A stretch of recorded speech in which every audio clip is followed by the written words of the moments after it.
ఇప్పుడు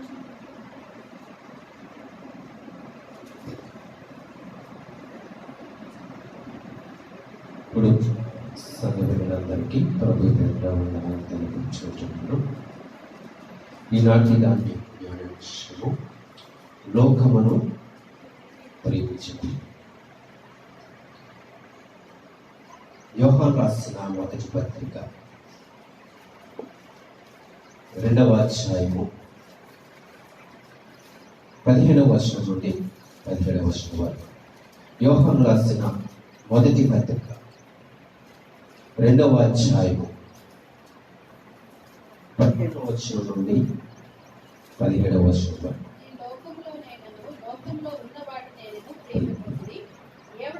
లోకమును ప్రేమించినలా తండ్రి ప్రేమ వానిలో ఉండదు.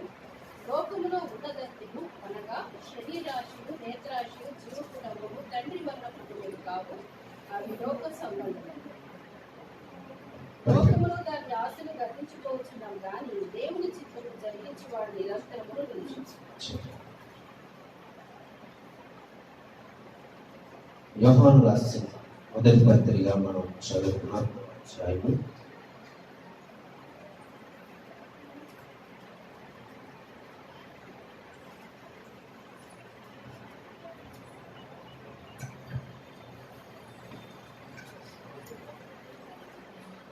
యోహాను రాసిన మొదటి పత్రిక 2వ అధ్యాయము 15వ వచనం నుండి 17వ వచనం వరకు చదువుకున్నాం. ఇక్కడ ప్రాముఖ్యంగా మనకి ఏం కనిపిస్తుందంటే లోకము. ఈ లోకమునైనను లోకములో ఉన్న వాటినైనను ప్రేమింపకుడి. మొదటిగా మనకి ఏం కనిపిస్తుందంటే లోకము. రెండవది లోకంలో ఉన్న వాటిని. లోకమును ప్రేమించవద్దు, లోకంలో ఉన్న వాటిని ప్రేమించకండి అంటున్నాడు దేవుడు. ఇక్కడ మనం చూస్తే దేవుడు చక్కగా భూమి ఆకాశములను సృజించాడు. అది ఎవరి కొరకు అంటే మన కొరకే, మానవుడి కొరకు ఆయన సృజించాడు. అయితే లోకంలో జీవిస్తున్నట్టు మానవుడు ఏం చేశాడంటే దేవుని మాట తృణీకరించాడు. దేవుని మాట తృణీకరించాడు. ఎవరంటే ఆదాము, హవ్వ. వారికి ఏం కలిగిందంటే నేత్రాశ, శరీరాశ, జీవకుటము 3 కలిగినాయి. మొట్టమొదటి ఏదోను తోటలో, ఏదైనా వనంలో దేవుడు ఆది తల్లిదండ్రులతో మాట్లాడినప్పుడు, ఆది తల్లిదండ్రులు దేవుడితో సహవాసం కలిగినప్పుడు మనం చూస్తున్నాం దేవుని మాట వారు తృణీకరించినట్టు.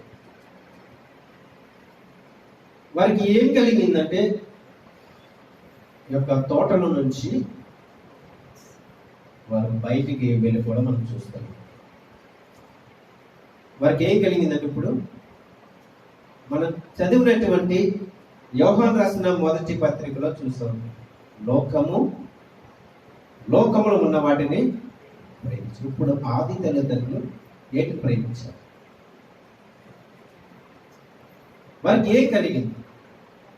లోకాన్ని చూసా, లేదంటే లోకాశలు కలిగా? వారికి ఏం కలిగింది? మొదటిగా లోకాశ. ఎందుకంటే అపవాది ఏమన్నాడంటే మీరు ఎలా కనిపిస్తారంటే దేవదూతుల వల్లే కనిపిస్తారు. ఈ పండ్లు తింటే, ఈ పండ్లు మీరు తింటే.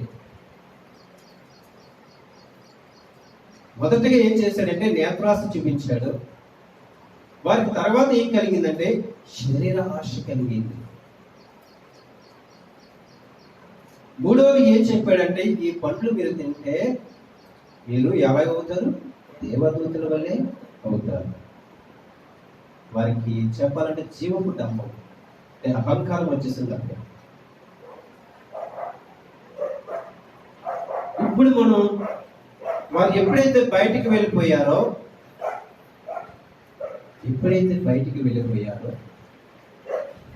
వారు లోకానికి వచ్చేసారు. వారు వేరే లోకానికి వచ్చేసారు. ఎప్పుడైతే దేవుని మాట వినలేదో, ఆయనపై తిరుగుబాటు చేశారో, వారు ఏం కోల్పోయారంటే దేవుని కృప కోల్పోయారు.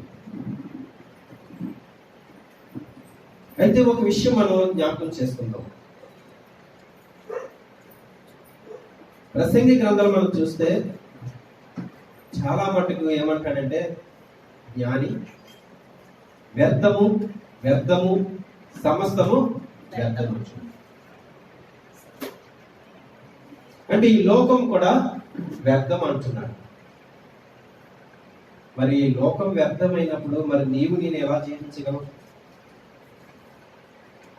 ఎలా జీవిస్తున్నాం? మనం ఎలా జీవిస్తున్నాం? ఈ లోకము వ్యర్థం అంటున్నాడు ఎవరు? సొలొమోను.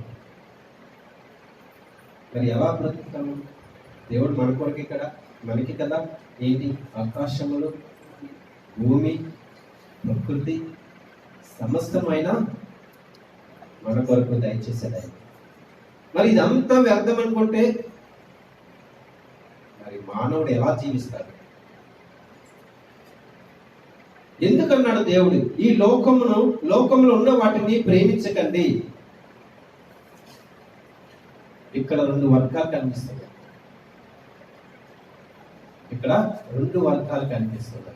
ఈ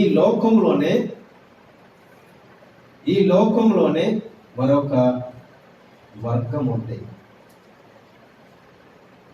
ఎవరంటే పాపపు మనుష్యులు. వారు ప్రత్యేకించి ఏర్పాటు చేసుకున్నటువంటి వర్గము. వారిది వేరే లోకము.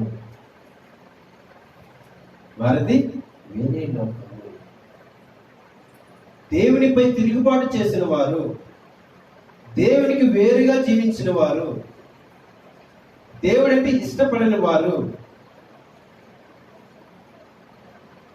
వారిదొక లోకము. ఇప్పుడు ప్రభు ఏమంటున్నాడంటే, లోకంలో ఉన్న వాటినైనను ప్రేమించకండి. చూద్దాం. కొలస్సీ పత్రిక 3వ అధ్యాయం 5వ వచనం. కొలస్సీ పత్రిక 3వ అధ్యాయము 5వ వచనం. కావున భూమి మీద ఉన్న మీ అవయములను అనగా జారత్వమును, అపవిత్రతను, కామరతను, దురాశను, విగ్రహారాధనను, ధనాపేక్షను చంపివేయుడి. ఇది ఒక లోకం. ఈ లోకం గురించి దేవుడు చెప్తున్నాడు. లోకంలో ఉన్న వాటిని ప్రేమించకండి. అంటే వేరే వర్గం వారు ఉన్నారు. వారు ఎలా ఉంటున్నారు? జారత్వం కలిగి ఉంటున్నారు, విగ్రహారాధన కలిగి ఉంటున్నారు. చాలా విషయాలు మనం ఇక్కడ చదువుకున్నాం. మీరు ఒక లోకం కలిగి ఉన్నారు. అందుకే దేవుడు ఏమంటున్నాడంటే, లోకములో ఉన్న వాటిని ప్రేమించకండి. ఇప్పుడు దేవుని యందు భయభక్తి కలిగిన వారు ఎంతో మంది బైబిల్ గ్రంథాలు మనం చూస్తున్నాం. అబ్రహామును మనం చూస్తున్నాం, ఇస్సాకును చూస్తున్నాం, యాకోబును చూస్తున్నాం, మోషేను చూస్తున్నాం, యోసేపును చూస్తున్నాం. ఇక్కడ చాలా జాగ్రత్తగా గమనించాలి.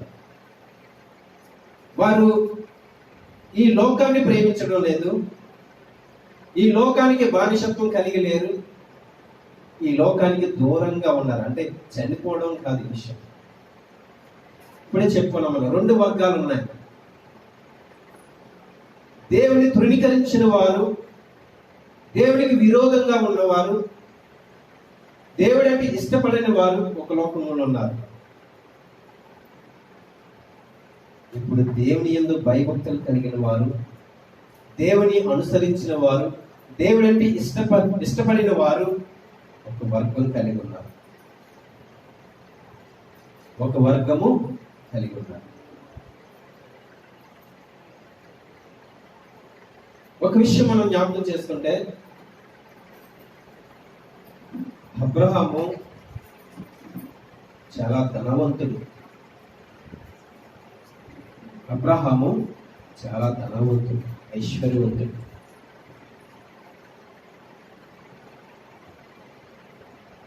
అబ్రహాము ఏ పరిస్థితులను కూడా తన భవనాలు నిర్మించుకోలేదు, ఆస్తులు సంపాదించాలనే ఒక ఆలోచన లేదు, ఏదో నేను ఒక ఉన్నతమైన స్థితిలో ఉండాలని ఎప్పుడు కూడా ఆలోచన చేయలేదు. అబ్రహాంని ఎవరు చూశాడంటే దేవుడే చూశాడు. దేవుడు ఎక్కడికి వెళ్ళమంటే అక్కడికి వెళ్ళిపోయాడు అబ్రహాం. ఎక్కడ నివసించేవాడు అంటే గుడారాలు వేసుకుని అందులో నివసించేవాడు. ఎవరు? అబ్రహాం. అంటే జ్ఞాపకం చేసుకోండి, ఈ లోకానికి దూరంగా ఉన్నాడు అబ్రహాం.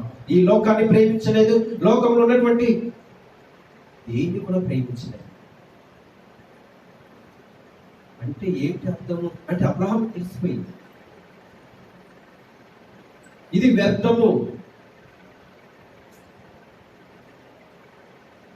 నేను అందరికంటే ఉన్నతమైన స్థితిలో ఉండాలనే ఆలోచన లేదు అబ్రహాంకి. దేవుడు ఏది చెప్తే అదే చేశాడు అబ్రహాం.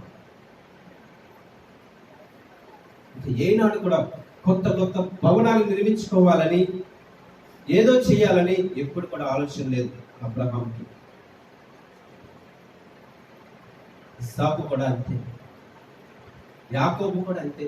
వారు ఎలా ఉన్నారంటే పరదేశులుగా ఉన్నారు, ఇతర దేశాల్లో జీవించారు వారు. అంటే ఇది శాశ్వతము కాదు. మన పౌరస్థితి ఎక్కడ ఉండాలి? పరలోకంలో ఉండాలని వారు తెలుసుకున్నారు. అబ్రహాము, ఇస్సాకు, యాకోబు, మోషే, యోసేపు ఏది కూడా సమకూర్చుకోలేదు వాళ్ళెవ్వరు కూడా. భక్తులు, నీతిమంతులు. ఇప్పుడు రెండు లోకాలు మనకు కనిపిస్తున్నాయి, అబ్రహాంలోనే మనకు కనబడుతున్నాయి. ఏమంటున్నాడంటే లోతు వేరే లోకానికి వెళ్ళాడు. అబ్రహాం దగ్గర ఉండడానికి ఇష్టపడలేదు, కానీ తను వేరే లోకాన్ని వెళ్ళుకున్నాడు. ఎక్కడికి వెళ్ళాడు? సొదొమ గొమొర్రా. సొదొమ గొమొర్రా ఎంత భయంకరమైన ప్రదేశము, దేశం అది. వేరే లోకాన్ని వెతుక్కున్నాడు. అందుకే దేవుడు ఏమంటున్నాడు? ఈ లోకంలో ఉన్న వాటిని ప్రేమించగలంటే అదే చేశాడు లోకం. అబ్రహాం మాత్రం దేవుడు ఏ మాట చెప్తే దాని ప్రకారం నడుచుకున్నాడు. అబ్రహాం కావాలని వెళ్ళిపోయాడు, లోకానికి వెళ్ళిపోయాడు, బానిస అయిపోయాడు లోకం.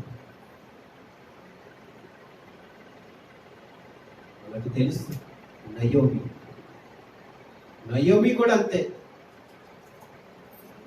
వేరే లోకానికి వెళ్ళిపోయింది. శపితమైన దేశానికి, మోయాబు దేశానికి వెళ్ళిపోయింది. అది వేరే లోకమే. మరలా తిరిగి వచ్చాం, తెలుసుకున్నారు, మరలా తిరిగి వచ్చాం. అబ్రహాం అనుకున్నాడు చివరికి, ఈ యొక్క లోకంలో జీవిస్తున్న నేను వ్యర్థమే, కానీ నా కొరకు దాచబడి ఉంచినటువంటి పరలోక రాజ్యం.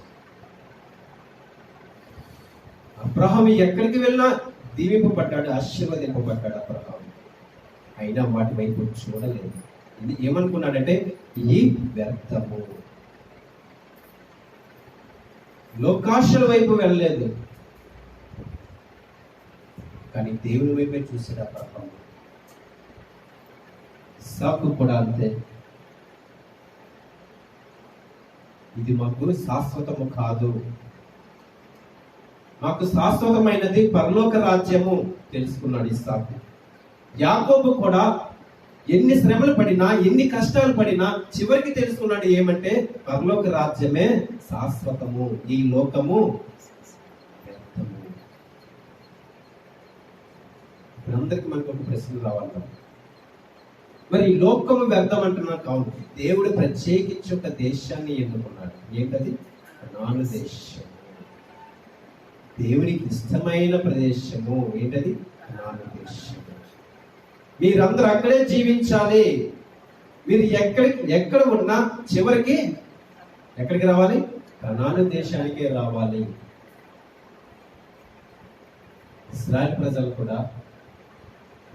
ప్రజలు కూడా దేవుని ప్రజలు కూడా మరి ఎడారి ప్రాంతంలో, అరణ్య ప్రాంతంలో వారు తిరిగి చివరికి ఎక్కడ చేరుకున్నారు? కనాను దేశంలో. ఈ మధ్య ప్రాంతంలో గుడారాలు వేసుకుని జీవించారు. ఎన్ని శ్రమలు వచ్చినా భరించారు. కానీ చివరికి కనాను దేశానికి చేరుకున్నారు. మరొక లేఖన భాగం చూద్దాం. యోహాను సువార్త 1వ అధ్యాయము 9-10 వచనాలు చదువు. నిజమైన వెలుగు ఉండెను, అది లోకములోనికి వచ్చుచు ప్రతి మనిషిని వెలిగించుచున్నది. ఆయన లోకంలో ఉండెను, లోకం ఆయన మూలంగా కలిగెను, కానీ లోకం ఆయనను తెలుసుకొనలేదు. ఏమని చెప్తున్నారు ఇక్కడ? నిజమైన వెలుగు ఉండెను, అది లోకంలోనికి వచ్చుచు ప్రతి మనిషిని వెలిగించుచున్నది. యేసు ప్రభువు తన శిష్యులతో ఏమన్నాడంటే, తండ్రి నన్ను ఎలాగో ఈ లోకానికి పంపించాడో మిమ్మల్ని కూడా ఈ లోకానికి పంపిస్తున్నాను అన్నాడు. యేసు ప్రభువు లోకంలోనే ఉన్నారు కదా, జ్ఞాపకం చేసుకోవాలి. ఏమంటున్నాడంటే, నా తండ్రి లోకానికి పంపించాడు. యేసు ప్రభువు ఏమంటున్నారంటే, మిమ్మల్ని కూడా నేను లోకానికి పంపిస్తున్నాను. అర్థం ఏంటి ఇక్కడ?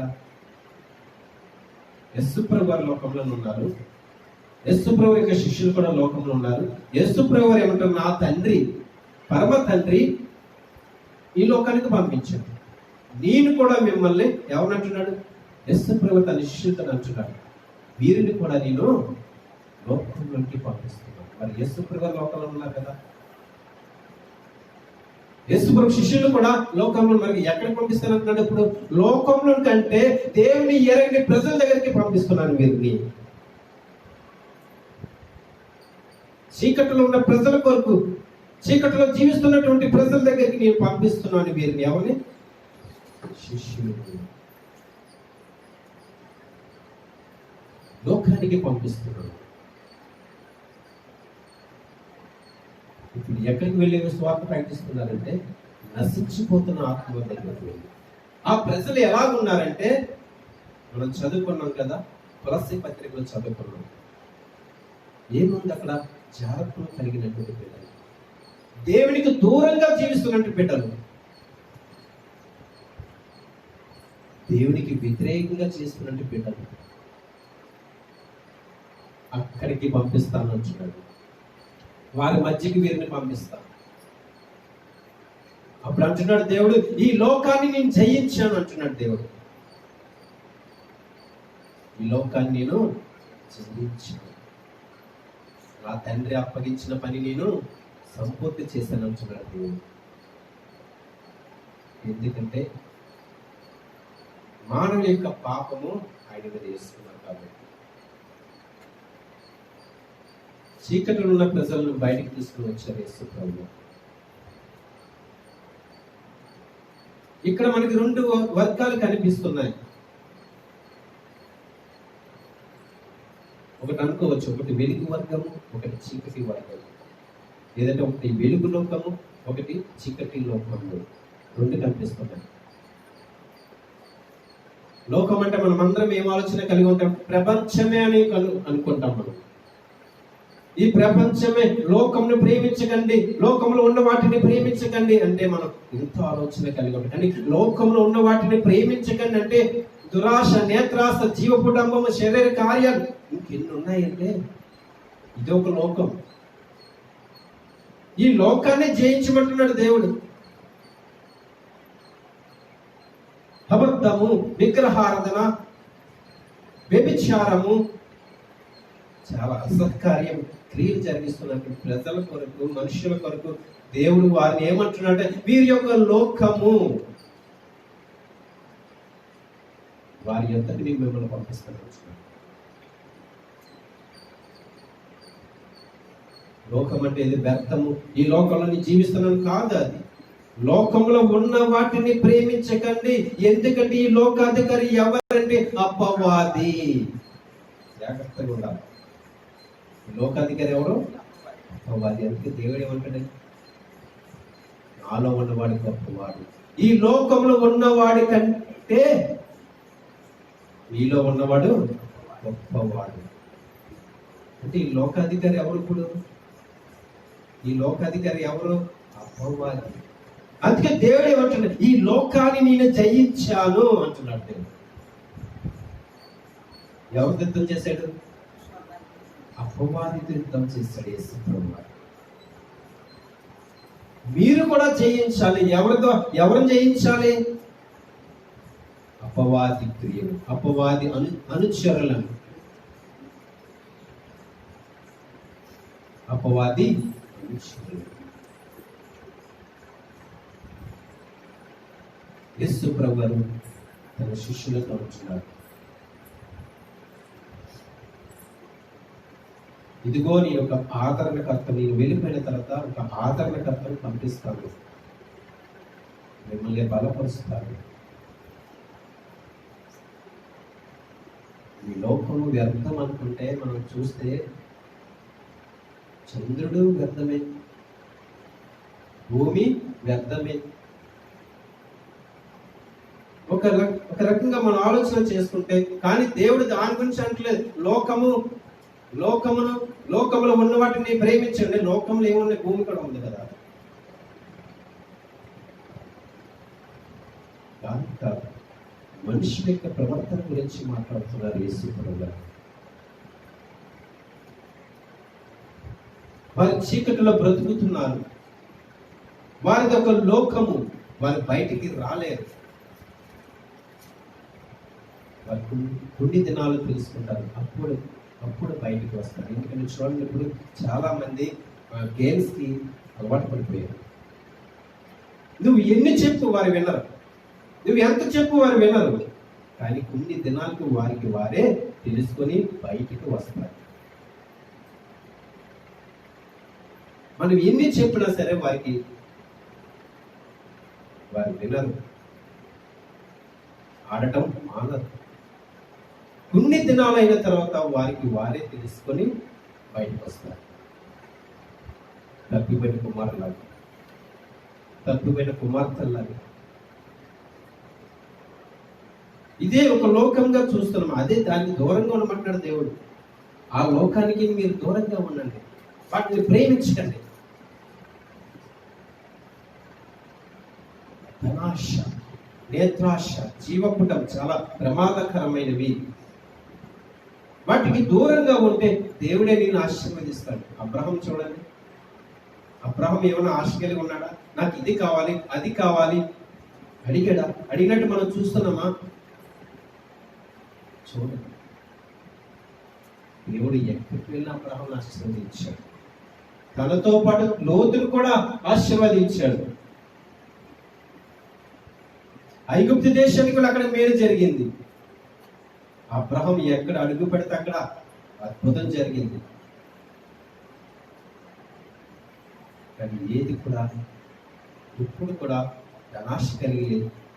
ధనాశ అనేది లేదు, నేత్రాశ లేదు, జీవకుటుంబం ఏనాడు లేదు అబ్రహాంకి. ఈ లోకానికి దూరంగా ఉన్నాడు అబ్రహాం.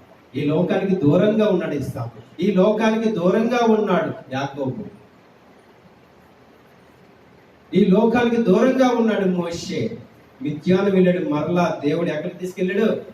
ఐగుప్తులో 40 సంవత్సరాలు ఉన్నాడు, మిథ్యానులో 40 సంవత్సరాలు ఉన్నాడు. ఇప్పుడు 40 సంవత్సరాలు ఎక్కడ ఉన్నాడంటే దేవుని ప్రజలతో ఉండి నడిపించాడు. మోషే కూడా ఏది కూడా స్థిరం లేదు కదా, ఇక్కడ ఏమీ లేదు. ఎందుకంటే మోషే కూడా తెలుసు ఈ లోకం దూరంగా జీవించాడు. ఎందుకంటే మన కొరకు పౌరస్థితి, మన కొరకు పరలోక రాజ్యం ఉందని మోషే ఎరిగాడు. అంటే ఏం మాట్లాడలేదు. ఒకవేళ నిజంగా అటువంటి ఆలోచన మోషేకి ఉంటే అసలు మోషే ఎక్కడ ఉంటాడో తెలుసా? ఐగుప్తు దేశంలో ఉంటాడు. ఎందుకంటే ఐగుప్తు దేశంలో రాజు తర్వాత మోషే ఎవరు? రాజే అవ్వాలి. ఎక్కడ? ఐగుప్తు దేశం. ఒకవేళ అటువంటి లోకానికి బానిస అయిపోయి లోకాశలు కలిగి లోకంలో ఉన్న వాటిని ప్రేమిస్తే మోషే ఎక్కడుండో తెలుసా? ఐగుప్తు దేశంలో ఉన్నాడు. కానీ అవేమి వద్దనుకున్నాడు. ఏమనుకున్నాడు? కష్టపడిన ప్రజలతో ఉండటమే నాకు, శ్రమ పడుతున్న ప్రజలు వారి వైపు ఉండటం నాకు మేలు అంటున్నాడు. ఎందుకంటే పరలోక రాజ్యము ప్రధానమైనది తెలుసు మోషే.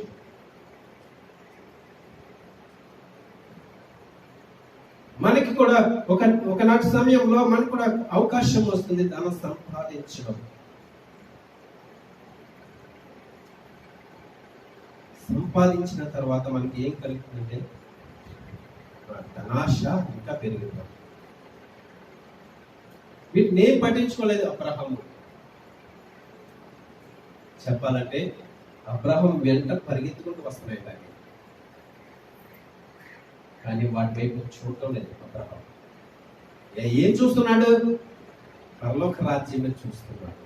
నా స్థానం ఇక్కడ కాదు, ఇది నాది కాదు, ఇది మేము యాత్రికులం, నేను ప్రయాణం చేస్తున్నాను అంటున్నాడు అబ్రహాం. నా స్థానం ఇది కాదు, నా ప్రయాణం, నేను ప్రయాణిస్తున్నది పరలోక రాజ్యము. నాకు అక్కడికే నా గురి అక్కడికి. అపోస్తలుడైన పౌలు నేను గురి యొద్దకే పరిగెత్తుచున్నాను. ఆయన పరిచర్యలో అంటున్నాడు, నేను నా గురి యొద్దకే పరిగెత్తుచున్నాను. వెనక్కి చూడడం లేదు, ఇరువైపులా చూడడం లేదు. ఏంటి తన గురి? పరలోక రాజ్యం. అపోస్తలుడైన పౌలు కూడా తనికుడే విడిచిపెట్టాడు. ఏమనుకున్నాడు చివరికి? ఇది వ్యర్థమే, లోకంలో ఉన్న వాటిని ప్రేమించలేదు, విడిచిపెట్టేశాడు. చివరి చూద్దాం కీర్తన గ్రంథం 73వ కీర్తన.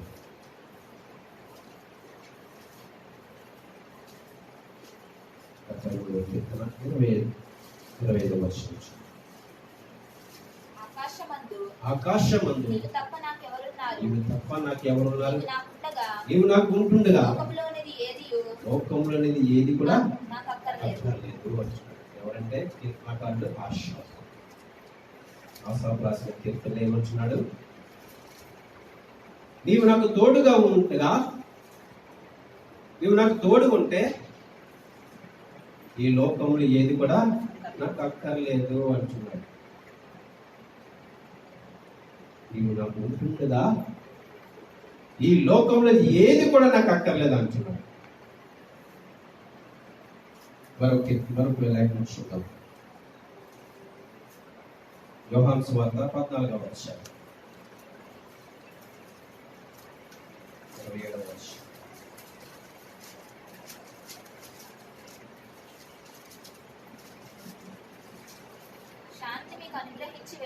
శాంతి మీకు అనుగ్రహించి వెలుచున్నాను, నా శాంతినే మీకు అనుగ్రహించుచున్నాను.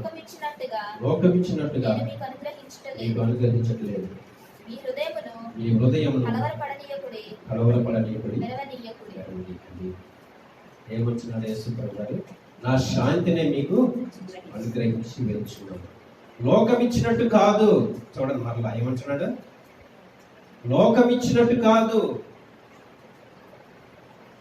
నా శాంతి ఎలా ఉంటుంది అంటే లోకంలో ఉన్నటువంటి శాంతి కాదు, సమాధానం, శాంతి మీకు అనుగ్రహించి నేను వెళ్తున్నాను. మీ హృదయములను కలవరపడని, అంటే కంగారు పడకండి, భయపడకండి, నిర్భరం కలిగి ఉండండి, ధైర్యంగా ఉండండి, భయపడకండి. నా శాంతిని మీకు అనుగ్రహించి వెళ్తున్నాను. సువార్తలో మనం చూస్తే ఒక వ్యక్తిని మనం చూస్తాం. ఏమంటాడంటే తన ధనాన్ని సమకూర్చుకొని తన ఉదయంతో ఏమనుకుంటాడంటే నేను అన్నీ సమకూర్చుకున్నాను, రేపటి దినం కూడా నేను సంపాదించుకున్నాను, నాకేంటి అంటున్నాడు. మనకు తెలుసు కదా విషయం. రాత్రి ప్రభు ఏమంటాడంటే, ఓ పిచ్చివాడా, సరే నువ్వన్నీ సంపాదించుకున్నావు, రేపటి దినం గురించి కూడా ఆలోచన చేసి సంపాదించుకున్నావు, సరే ఈ రోజు సాయంకాలము రాత్రికాల సమయంలో నీ ప్రాణాన్ని తీసుకెళ్ళిపోతున్నావు, తర్వాత నీ పరిస్థితి ఏంటి? తర్వాత నీ పరిస్థితి ఏంటి? మన హృదయంతో మాట్లాడుతున్నాడు దేవుడు. ఏమి తిందుమా, ఏమి త్రాగుదము, ఏమి ధరించదు, మన యొక్క ఆలోచన ఉంటుంది కదా. రేపటి దినం గురించి ఆలోచన చేసుకునవద్దు, రేపటి దినం గురించి ఆలోచన చేసుకోవద్దు. పోషించు వాడిని నేనే అంటున్నట్టు.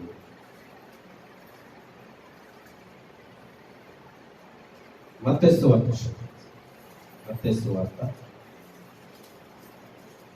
7వ అధ్యాయం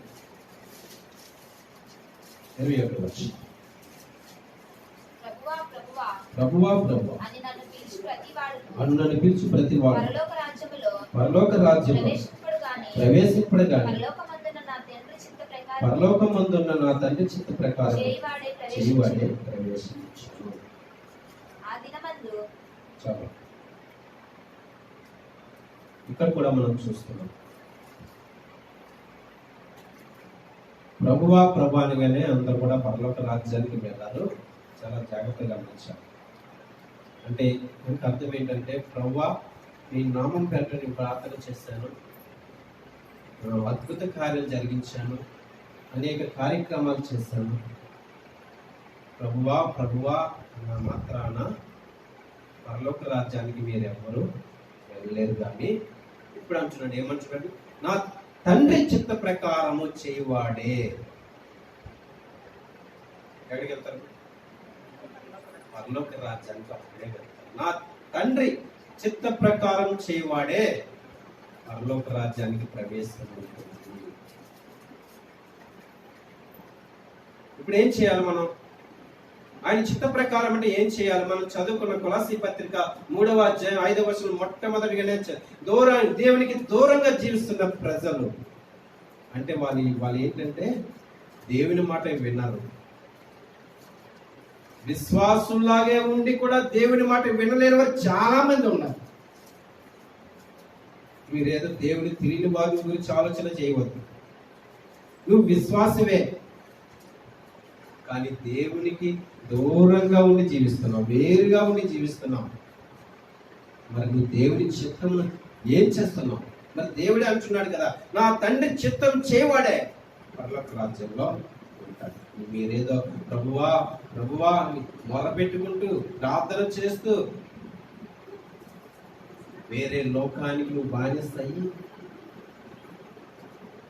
అది అంటాడు. దేవుని మాట ఎప్పుడైతే మనం వింటాము, నా తండ్రి చిత్త ప్రకారం చేస్తే,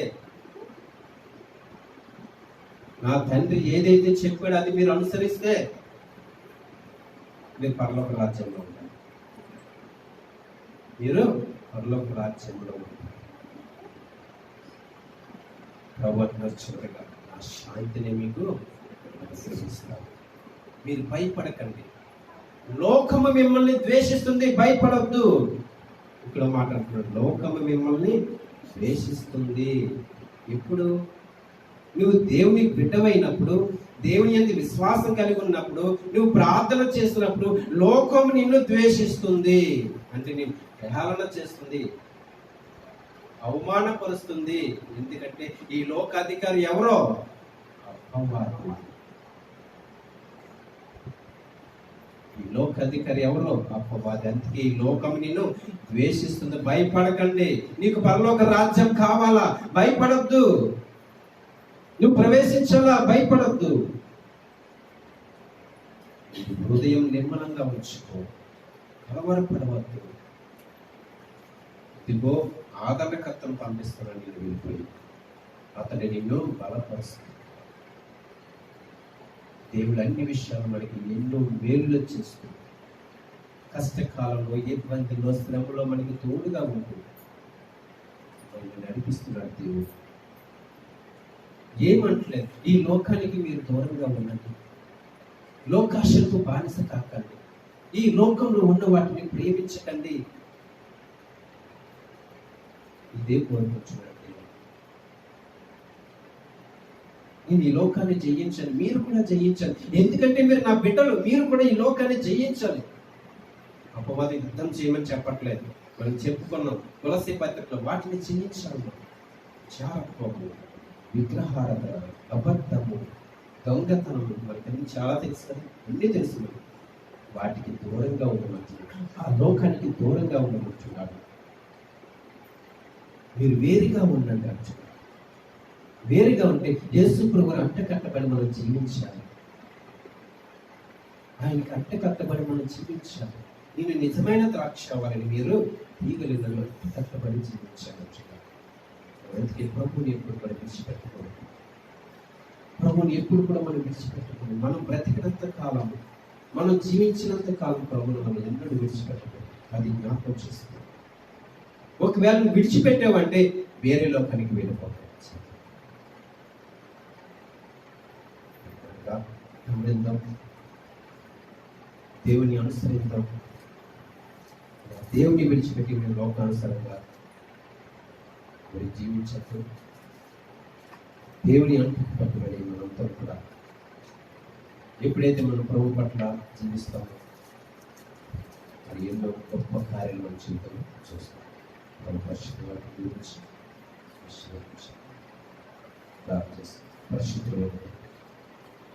పరిశుద్ధమైన శ్రేష్ఠ ఈనాటి దినాల్లో మన యొక్క పౌరస్థితి ఇక్కడ కాదని, ఈ యొక్క స్థితి పరలోక రాజ్యం అనే దినాన్ని మీరు మాట్లాడి విధానం తీసుకుంటారు. అవును తండ్రి, మేము అనుసరించి ఈ లోకానికి, లోకాశలకు బానిసలు కాకుండా ప్రభా, ఈ లోకంలో ఉన్న వాటిని ప్రేమించుకుంటా ప్రభా, కేవలం నిన్ను ప్రేమిస్తూ అనుసరిస్తూ ఆయన ఈ యొక్క కృప కొరకు మీద చూసే భాగ్యాన్ని మనకి దయచేస్తున్నాం. వచ్చిన ప్రతి బిడ్డని గురించి ఆశీర్వదించి, వారి కుటుంబాన్ని జ్ఞాపకం చేసి దీవించి ఆశీర్వదించి, అలాగే ఆయన ఆన్లైన్ ద్వారా ఉంటున్నట్టు ప్రతి బిడ్డని జ్ఞాపకం చేసి వారిని, వారి కుటుంబాన్ని దీవించి యేసు పరిశుద్ధ నామమును బట్టి ప్రార్థించి వేడుకుంటున్నాను తండ్రి. తండ్రి, కుమారుడు, పరిశుద్ధ దీవిన ఆశీర్వాదం ఇప్పుడు ఎల్లప్పుడూ సదాకాలం ఆరాధనలో పాల్గొన్న ప్రతి బిడ్డకి, వారి కుటుంబాలు, అదే రీతిగా ఆన్లైన్ ద్వారా ఎవరైతే వీక్షిస్తున్నారో వారిని, వారి కుటుంబాన్ని దీవించి ఆశీర్వదించి యేసు పరిశుద్ధ నామమును బట్టి ప్రార్థించి వేడుకుంటున్నాను తండ్రి.